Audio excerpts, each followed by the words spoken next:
السلام عليكم يا احلى اخوات في الدنيا، وحشتوني. يلا بينا كده نعمل الغريبة بمقادير سهلة جدا وبسيطة جدا ومن غير مكنة. سهلة وبسيطة واقتصادية جدا جدا، وهتطلع ناجحة حتى لو اول مرة تعملوها. طعمها حلو جدا، تسويتها حلوة، وهنقول كمان طريقة الحفظ بتاعها، وهنقول ازاي هنسويها، وبجد هتطلع معاكم تحفة. يلا بينا نسمي بسم الله ونسمي على الرسول ونشوف عملنا ايه. اول حاجة انا جبت اي حاجة هعجن فيها، اي حاجة يعني متاحة عندي، طبق، بولة، اي حاجة. ابدا اجيب السمنه بتاعتي، والسمنه بتاعتي طبعا تكون ساقعه.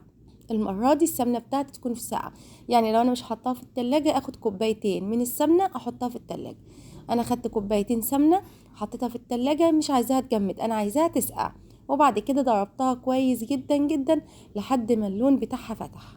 بصوا لونها فتح خالص زي الكريمه. طبعا لازم تكون ساقعه بس مش متلجه، يعني ما احطهاش في الفريزر، احطها في التلاجة بس.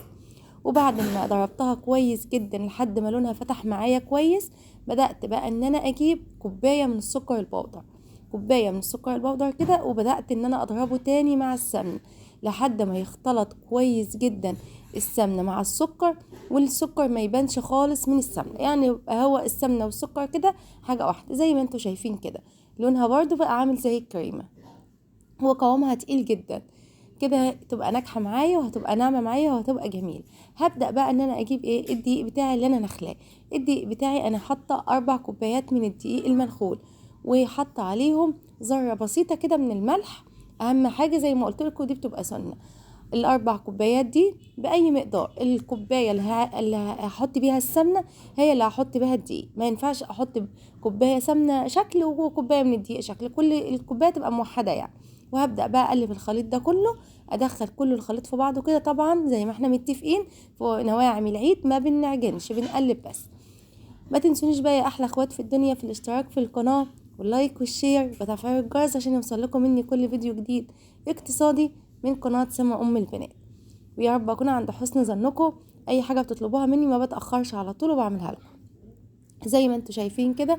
انا بقى بدأت ان انا الم الدقيق بتاعي بالسكر والسمنة. المكونات بتاعتها بسيطة خالص، هي 3 مكونات مش اكتر من كده: سمنة، سكر بودرة، دقيق. بس مكونات سهلة وبسيطة وما بتاخدش وقت كمان. ولموا بقى زي ما انا بلم كده، انا باخد كده من الجناب وببدأ الم العجين بتاعي او الدقيق بتاعي. طبعا لو انتوا حاسين ان الدقيق بتاعكم بيشرب سوائل، عشان ما يبقاش كتير ممكن نحط شويه بشويه، ما نحطش كتير. هننزله كده المقدار بتاعكم، مثلا نزلوا ال3 كوبايات وسيبوا ايه نص كوبايه او ربع كوبايه على جنب. بس كده سبتها ارتاحت كده 5 دقايق، وبدأت بقى اعملها كور صغيره وادوس عليها بصبعي بس كده، واحط بقى عليها الخرز، الفستق، اللوز، يعني زي ما انتوا عايزين. طبعا قبل ما اشتغل فيها بكون مشغله الفرن وبحطها بس من تحت، بشغل من تحت بس، بحط الصاج في النص واشغل من تحت بس، اول ما تاخد لون خفيف من تحت بس كده تبقى جميله. وطبعا ما بطلعهاش الا لما بتبرد تماما وخلاص، وخلصتها وطلعتها بعد ما بردت، حطيتها كده في طبق التقديم، وهرجع احطها في العلبه او احطها على طول في علبه. انا حطيتها في طبق التقديم عشان بس تشوفوا، وهحطها بقى في كده في علبه واحتفظ بيها بعلبه بغطا. بجد طعمها حلو جدا. ولو مشيتوا على الخطوات دي السهله والمقادير البسيطه جدا جدا دي، هتنجح معاكم وهتبقى طعمها حلو جدا.